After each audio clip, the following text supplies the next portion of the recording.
This is Good Day Atlanta. Millions of couples face infertility issues, but there is hope.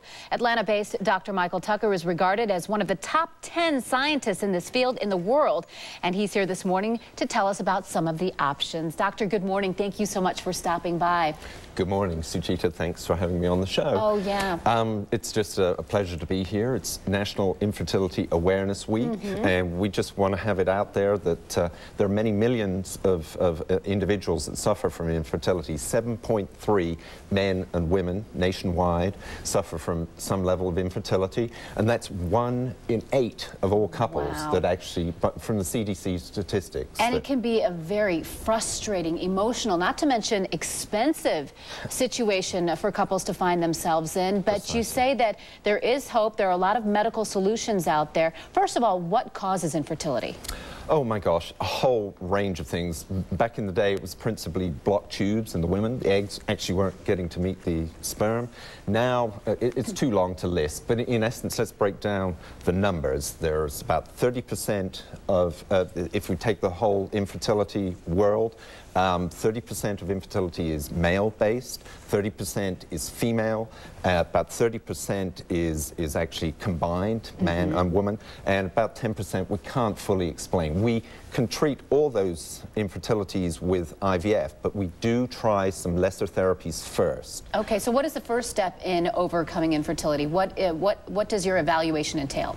At Georgia Reproductive Specialists, we look at both partners and we work from the ground up. We make sure that the semen sample, the sperm, is looking good, and we run various blood tests both on particularly on the woman, but also potentially on the male, just to get a take to make sure that their reproductive systems are working. So a lot of tests up front, and then we take choices as to where to move forward from there on. It's a very personalized approach, and each couple that comes in requires very astute understanding of what each couple needs. I know that sounds kind of circular, but it's very important. Sure, it makes sense. Yeah, it makes sense to have to customize each and every case. Now, you pioneered the world's first birth from frozen donor eggs. Can you tell me what kinds of advancements have been made on that front? Well, back in the 90s, it really was thought not possible to freeze human eggs. It's a problematic egg to freeze. We can freeze sperm. It's kind of unfair to women in general that we routinely could not freeze eggs. So we're trying to balance the situation, but the egg is difficult to freeze. It's just that it's taken some 10 years for us to perfect the kind of technologies which allow us to get consistently 60, 70, now 80% or more of all eggs that we freeze to survive. Now, the reason that's important, principally for women who are facing fertility-threatening medical therapies like pre-cancer, we have the ability to go in and freeze some of their eggs or even their ovarian tissue now.